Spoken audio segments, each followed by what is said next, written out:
माझ्या इथं सकाळी लोक जमली, त्याच्यामध्ये ऍफिडेव्हिट केलं, कोल्यांनी केलं, आमच्या भावकीने केलं, म्हणजे अशोकने, सगळ्यांनी बाकीच्यांनी केलं आणि शपथविधीला गेलो.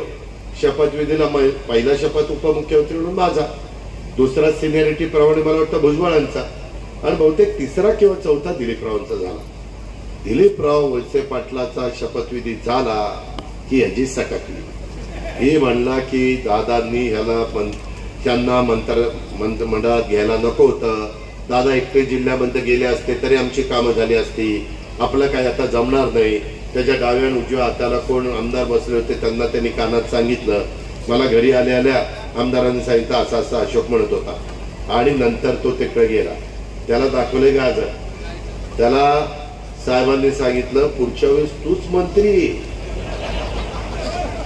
आता पुढच्या वेळेस मंत्री होण्याकरता त्यांनी कारखान्याची वाट लावली, बाकीच्या सगळ्यांची वाट लावली आणि मंत्री व्हायला निघाला.